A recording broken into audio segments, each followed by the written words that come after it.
There's a place on Earth so dangerous that even the most fearsome creatures of today wouldn't last a moment there.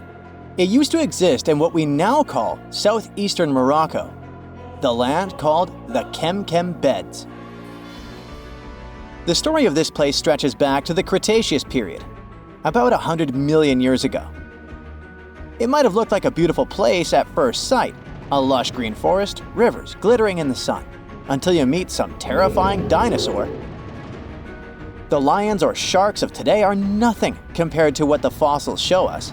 The Kem Kem beds were dominated by terrifying predators, and above them all, 3 of the largest predatory dinosaurs ever discovered. For example, Spinosaurus. This dinosaur was unlike anything you can imagine.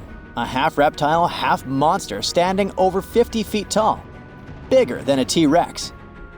This hybrid with a crocodile-like snout and a sail on its back hunted the forests. But this dino could dive into the rivers, so not even waters were safe from it. It could catch huge fish, as if plucking them from the shallows. There was also a Carcharodontosaurus, a carnivore with the name that literally means shark-toothed lizard. Its razor-sharp teeth could slice through flesh with terrifying ease.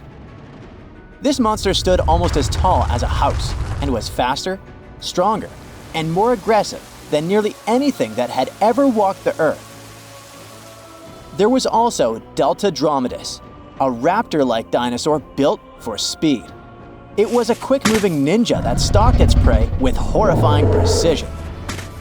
Oh, and the skies were a fun place too, with all these pterosaur creatures flying around. These guys are often mistaken for flying dinosaurs, but they were actually a different kind, more like close cousins of dinosaurs.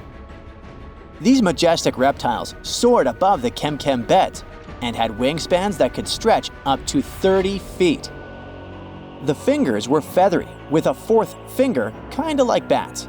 They could glide through the air so easily thanks to their super light skeleton. But it wasn't just the dinosaurs that made the Kem Kem beds so horrifying. The waters also hid their own dark secrets.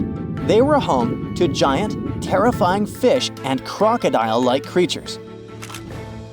Their jaws were strong enough to crush bone, and they were lurking beneath the surface, waiting for anything unlucky enough to stumble into their path. One of the river creatures was Sarcosuchus, also called the super croc. Being about 40 feet long, it could easily swallow an adult human. Or better yet, it could take on a full-grown dinosaur and win. Its jaws snapped with unimaginable force, and no creature, not even Spinosaurus, was safe from it. Coelacanths could also hang out in the rivers. It was a monstrous predator that could easily swallow a huge fish whole. They had these creepy, icky fins that moved in a way similar to how human arms and legs move. And they could also kind of raise their heads like humans because of a special joint in their skull. Ew. Fun fact, we thought these monsters had gone extinct 60 million years ago, together with dinosaurs. But recently, we rediscovered them living and thriving in the Indian Ocean. Turns out they were just hiding in the deep waters. They probably didn't even notice the dinosaur asteroid or humans at all. Yay? Don't worry, over millions of years, they became basically harmless. They got 4 to 5 times smaller, even though they still weigh about 200 pounds.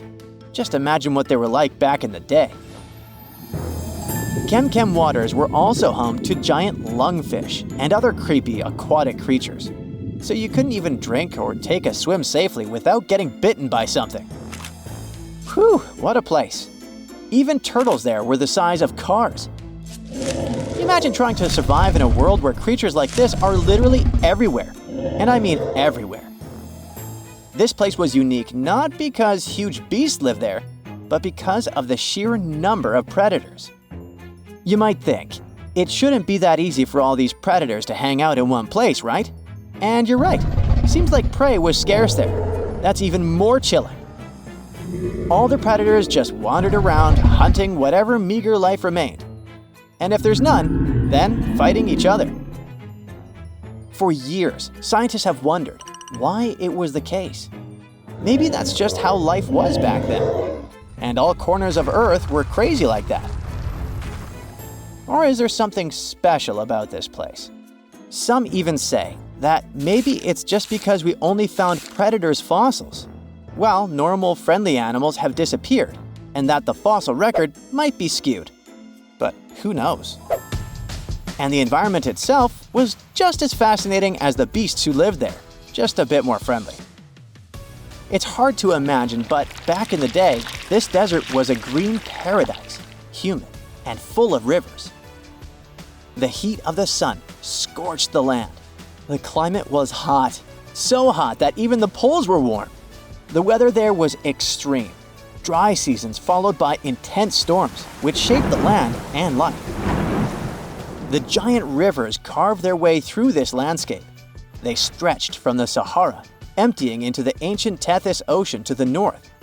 If you were there, you'd see vast, interconnected basins, and beyond them, the central Atlantic Ocean. The floodplain stretched out beneath a sweltering sky. The rivers were just as wild as local animals, flowing lazily one day, but raging like furious beasts the next. At first, these rivers were powerful, carving deep channels through the land and creating wide sandbanks. But over time, they slowed down, and the landscape changed into shallow ponds and salt-covered flats.